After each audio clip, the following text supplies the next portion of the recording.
Silksong is a very challenging game.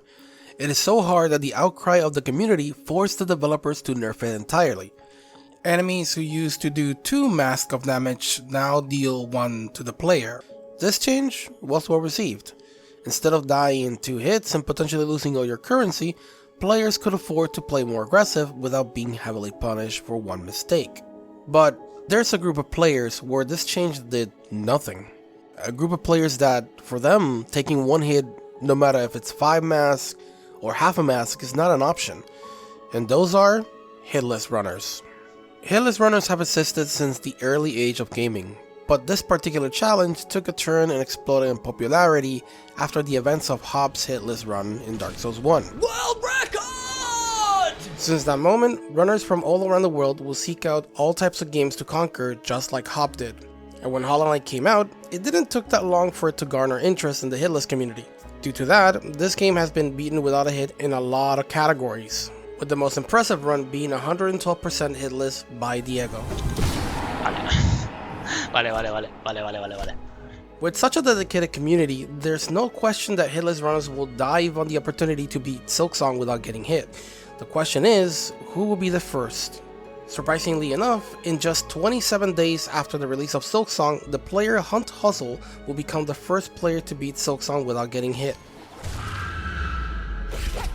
Yo! We did it! That's the whole game! Followed by Fede the next day. Vamos!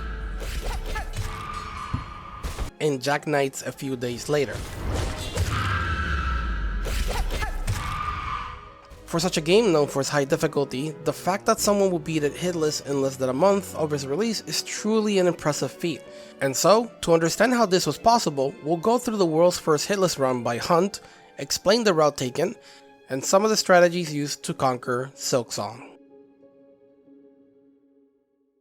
The entire run of Silksong is comprised of Act 1 and Act 2. Beating Grandma Silk in the second act triggers the end credits, which marks the end of the run. The main problem in the run are the bosses and the arena fights, but in reality, out of all the bosses and arenas, there's only a few that actually pose a real threat to this challenge. Act 1 has 4th Chorus and Widow, and Act 2 has Core, Trovio, High Halls Arena, Lace 2, and Grandma Silk. Starting with the run, Hunt walks back to a secret room to collect 20 shell shards, grabs a frayed rosary string on his way up, and arrives at the first boss of the game, Moss Mother. The fight is pretty trivial. Hunt does a great job at not overcommitting while maintaining aggression. Moss Mother is known for punishing greedy players by immediately dashing right in front of you, but Hunt knows exactly how to deal with it and keeps attacking. Due to that, he's able to defeat the boss before he can summon a second time. With the boss down, the first order of business is to obtain Silk Spear, Dash, and Cloak to gain access to the upper level of Far Loom. On its way to the first objective, there's a speedrunning skip that can be done to save time, but Hunt decides not to do that and beat the first arena instead to collect 43 rosaries right after. The target is 320 before reaching Deep Docks, so the early farm is very important. Kills more enemies for money, grabs the Coral Commandment for later, and acquires the first Silk skill in the game, the Silk Spear.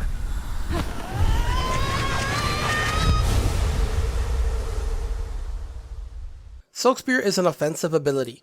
It does triple the nail damage and it has a big range capable of punishing enemies from a safe distance. It is also important for the progression of the game. With Silk Spear in hand, Hunt releases the Bell Beast, which turns out to be the second boss of the game. The Bell Beast is another simple boss fight. It has 3 moves that are easily telegraphed with good punish windows, so Hunt doesn't really struggle to clear this fight hitless.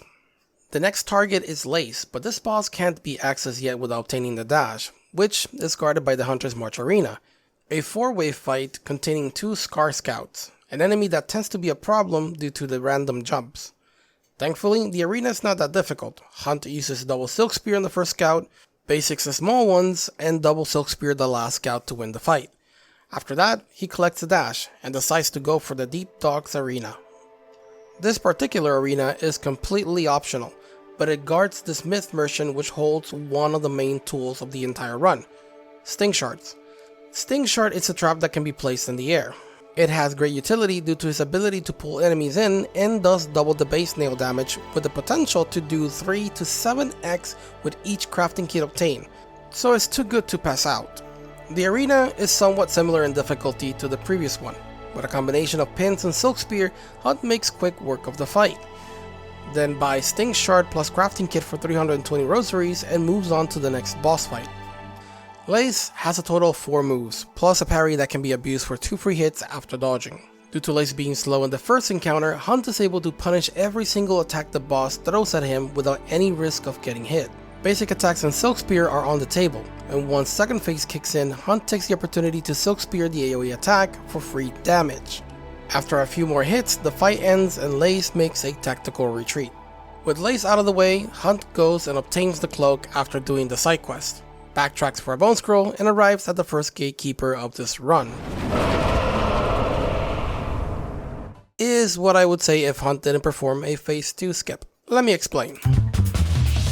Fourth Chorus is, funny enough, the 4th boss of this run. It can use his hands to limit the spots the player can be in by smashing the ground. Where things get difficult is on phase 2, where the boss is able to spawn falling rocks and attack you at the same time. This complicates things because the runner is forced to think quick where the next safe spot is, and if choose poorly, it's game over.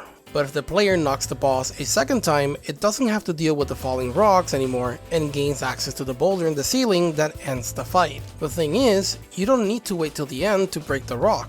If you're good enough, you can break it from the start. The way the phase 2 skip works is that you wait for Chorus's attack to pogo off his head 3 times to get enough height to hit the boulder. There's just one problem. This trick has to be done twice and there's no way to visually tell if you'll hit the rock or not. Since the first knockdown happens in 11 hits, Hunt only has 3 chances to pull it off. And thankfully enough, he gets it first try without any problems.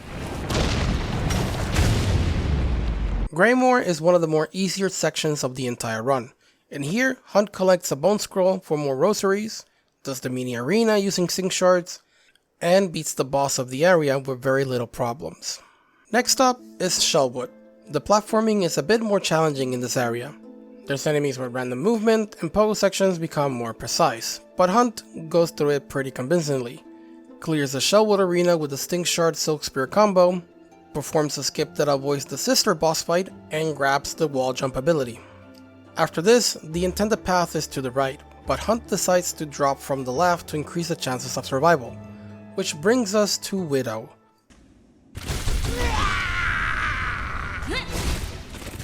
Widow is a more complex boss fight. It has a few odd bell patterns, 2 dashes, plus an opportunistic fighting style that makes it a tricky boss to deal with. Dashing the wrong time and you'll collide with the boss. Get greedy with the punishes and Widow will instantly cast again. Focus too much on the boss and you'll be caught off guard by the bells.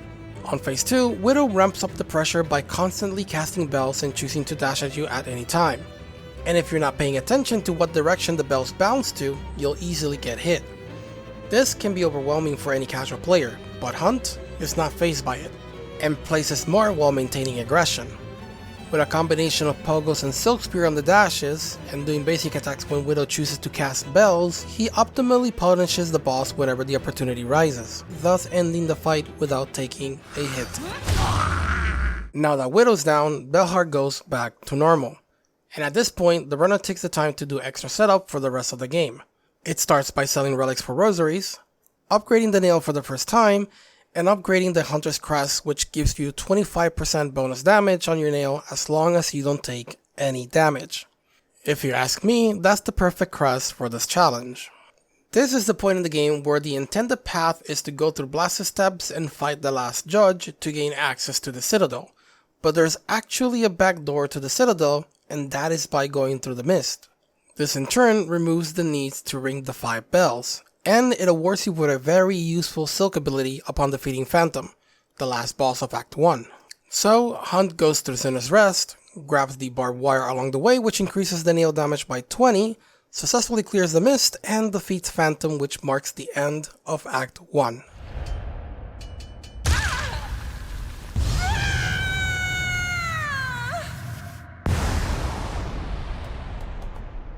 Act 2 has a handful of moments where things can go wrong, but as we stated already, the real problems are Trovio, High Hall's Arena, Lace 2, and Grandma's Silk. Due to the back door, Act 2 starts in the Bellway Station, which lands us close to the first boss of this act, Cogwork Dancers. Dancer is made up of a few stages, each stage becoming faster than the previous one, making it harder to avoid their attacks. It is even worse on stage 3, where both bosses start moving independently, making it hard to position yourself in the right spot to deal damage and not get hit.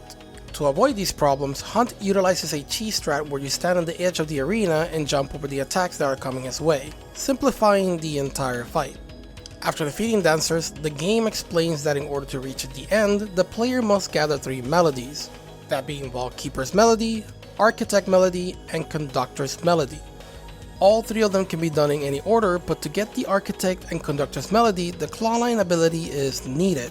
Vault-Keeper Melody happens to be close by, so our runner decides to go for this melody first. To get here, Hunt goes through Bottom Core, opens the shortcut for later, and arrives in Whispering Vault Arena. The arena is made of 5 waves, but the highlight of it is the 4th wave, a 4 enemy spawn that can give you a tough time no matter which side of the arena you choose to be in. It starts by setting up a sting shard where the bell bearer will spawn to keep it at bay and deal extra damage while the runner takes down the pouncer. Then kills the bell bearer in time to poke off the flyer to reach the right side and finish it off with Silk Spear. After a 1v1 with the last enemy, the runner sets up 2 sting shards and does 1 more Silk Spear when the Vault Keeper spawns to end the arena. This arena tends to be one of the more problematic ones, but nothing compares to the one in High Halls, but more on that later. For now, Hunt takes a detour to grab the Pale Oil, upgrades the nail one last time, and decides to head to Greymoor for the Silk ability, Threatstorm. Threatstorm is a very strong Silk ability, a multi-hit move that can one-shot pretty beefy enemies. To get Threatstorm, you must clear the arena that guards it. This arena is mainly responsible for the route change from Last Judge to Phantom, since one of the bells will become accessible after beating it. Problem is, it's a very hard arena to clear early on. But this is not the early game, and Hunt is well prepared for this fight. With a strong nail build, Sting Shard, and Silk Spear, he makes quick work of the fight.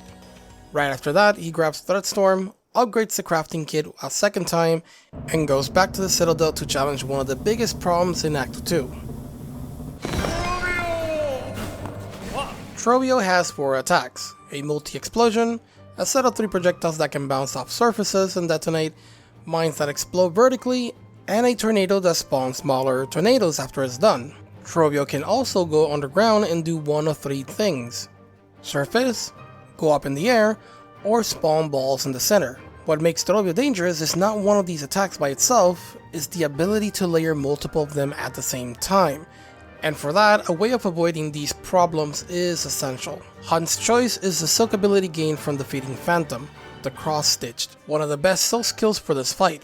Not only can it parry the tornado and provide enough iframes to dip out of any situation, it can parry anything. Projectiles, explosions, the mines in phase 2, even Trovio itself when it lands on you. And considering Trovio likes to layer attacks, it's the perfect tool for getting out of a really bad spot. The fight starts with a double nail attack as Trovio appears for free damage. As Hunt tries to keep up the pressure, Trovio layers projectiles with a tornado, which forces the runner to hold center stage for a better chance of survival. With its senses sharp, Hunt tries to parry an attack that can potentially hit, but it barely misses. With 1 parry left, Hunt looks for punishes to be in the green again. And Trovio gives him just that by getting staggered, plus entering second phase right after, giving Hunt the chance of more free hits. At the start of phase 2, Trovio keeps it formal by just doing a tornado, but immediately after ramps up the pressure by stacking projectiles over the runner. But Hunt doesn't fold under pressure, and keeps it calm looking for a punish.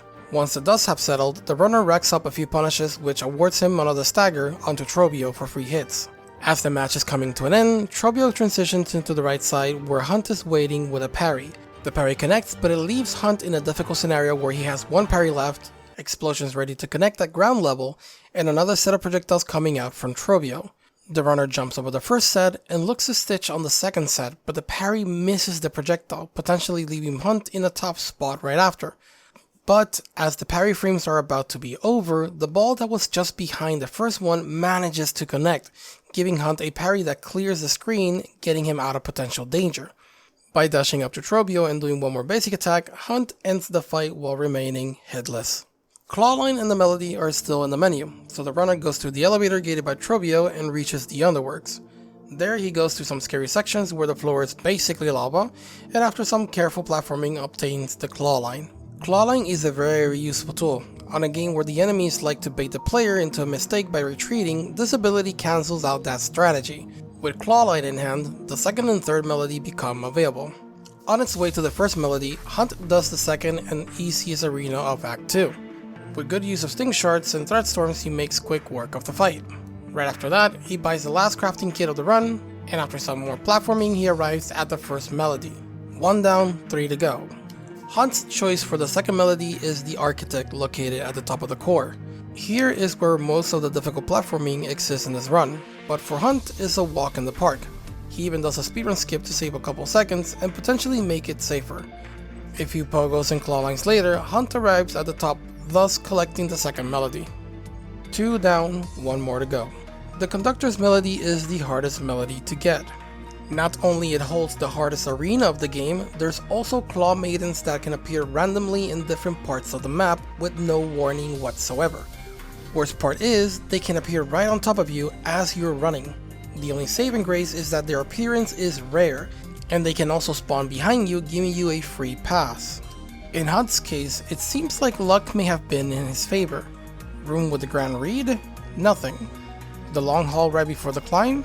Yes, but spawn behind him. High halts itself? Nothing. With Claw Maidens no longer a danger, Hunt descends high halls, grabs the final tool of the run, and prepares for the last arena. High halls by far is the hardest and biggest arena in this run, double the length of the second longest arena and holds almost all the choir enemies the Citadel has to offer, including the Claw Maidens. The fight is divided in 2 parts. The first one ending with a mini-boss called the Choir Clapper, and the second one ending on 2 of the same, which can be pretty stressful. Thankfully, our runner has been here many times and all he needs to do is lock in. With Crafting Kit plus 3, nail damage on level 2, and Threat Storm on his hand, it's open season and he wants all of it. Hunt's plan is simple, kill them before they can hit you. Basically a DPS check, with some calculated setups using Sting Shards and Cockflies. Hunt starts by placing a Sting Shard and summoning a Cockfly for extra damage. This allows him to quickly take down the one on the right and the middle before dealing with the last enemy. Second wave goes by quickly thanks to a Clawline combo, which brings us to the third wave, a nasty combo of a Reed, Bellbearer, and a Claw Maiden that if left on check can easily spell the end of a run. But Hunt works quickly to take down the Reed. The Bellbearer gives him a rough time, but the runner waits for the right moment to kill, dealing with the Claw Maiden last. On the fourth wave, he keeps it simple by doing basic attacks, but on the fifth wave, we get to see the full power of Threat Storm, capable of almost taking down both Maestros on its own. Choir Clapper is next, a tanky enemy with 2 jump attacks, an overhead, and an ability that covers the whole ground. Thanks to how slow the attacks are, Hunt is able to go in, hit, and get out without any problems. After a couple hits, the Clapper is dead, thus ending the first part of the arena. The second part involves the same strategy. With a Sting Shard in the middle and Cockflies for extra damage, Hunt finishes quickly the first wave. On the second wave, we get to see the benefits of Sting Shards. After doing 2 basic attacks to the ground enemy, Hunt throws a Sting Shard to the right, not only to finish off the enemy, but also to hold back the Bellbearer while he finishes the one on the left, showcasing the utility of the tool. Next 2 waves also become a DPS check, which then brings us to the last wave. Hunt versus 2 Clappers. Having to fight 2 Clappers at the same time is a rough one. It's a fight reminiscent of Oro and Mado, but with an explosion that covers almost half of the arena. This tends to create a lot of pressure, which results in the runner being cornered. So what is the solution? Well, given the entire arena, I guess. It turns out that it's actually possible to fully cheese these 2 Clappers. A runner by the name Jack Knights discovered that by continuously dashing up the wall, you can stall in place and hit the Clappers every time they jump with a Clawline attack. And so that's what Hunt did, over and over again until both failed, ending the final arena of the run and finally collecting the last melody. At this point, there's only 2 things left: beat Lace a second time and defeat the final boss. Lace has practically the same moves as the first fight, except it moves at around 2x speed, which makes it harder to punish. On top of that, Lace does the anti-air more often, and the 2-hit combo now is a 3-hit combo for longer reach, which highlights the scary part of this fight. With a longer reach and a dash attack, Lace can condition the player to jump for any move it does, so if the player gets caught off guard and jumps into the anti-air, it's GG for Hunt. And we see a glimpse of that on Hunt's fight, but as soon as he realizes the situation, he cuts off that jump and proceeds to dominate the fight. He spaces out the combo, double punishes a dive, and even clawlines Lace's attempt to do a counter attack. With good manip on the AoE attack and heavy punish on the stagger, Hunt punishes one last dive and the fight is over.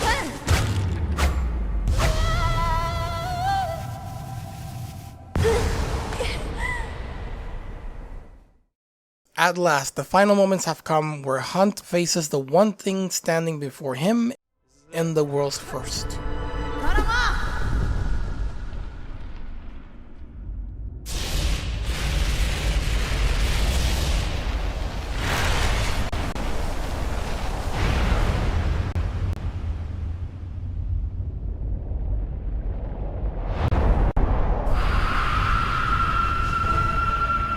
Grandma Silk is a big body like Radiance, but unlike the other, it doesn't let you hit that quite easily. In the first phase, Grandma uses a combination of vertical and horizontal pins, a sweep attack, and threats to take down the player. What makes it a difficult boss to engage in is the constant ability to retreat whenever the player gets close. This in turn forces Hunt to chase, which can throw him off and get caught in the pins if he's not careful. But Hunt is smart. Instead of sticking with Threat Storm or Silk Spear for damage, he chooses Cross Stitch. This allows him to play aggressive without too much risk, and in just a matter of seconds, Hunt is able to finish phase 1 entirely hitless. The final phase complicates things by adding falling rocks and grounded spikes. This makes it difficult to stay on the ball, slowing down the fight, but Hunt can prepare for it. A way to still do damage on the boss even if he can't attack it. And that's through Cockflies. Cockfly is a winged companion that seeks enemies to attack. Only 4 of them can be active at a time, and after 5 attacks it destroys itself. Since Hunt has level 3 crafting kit, the Cockflies are able to do almost double the nail damage each. And so, with a few stink shards in place, cross stitch in hand, and 4 Cockflies out in the field, the final phase begins.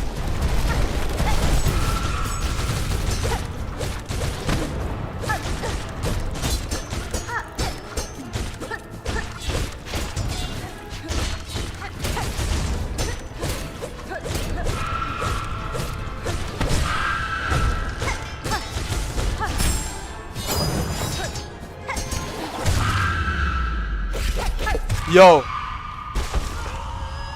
We did it! That's the whole game! Holy shit!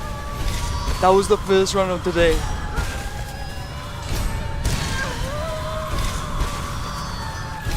I didn't even fall in the mist this time. Oh my god. I think it's a world's first. I don't know, unless Blasty did it like during this. I know Yak is streaming, but I think he saw, like, last time I checked, he was behind me. And, like, he was at Widow and I was at, like, Act 2. And this is how Hunt became the first person to beat Silksong without ever getting hit. If you're interested in watching the run in full, the link will be in the description as well as Hunt's Twitch channel. For those who want to support my endeavor, I open up a Patreon. Every bit helps me reach my goal of comfortably making more content and providing higher quality videos for all of you. Also, thank you so much for the sub, guys. Because of you, we're nearly at 4,000. I hope you all have a great day, and I'll see you guys all in the next one.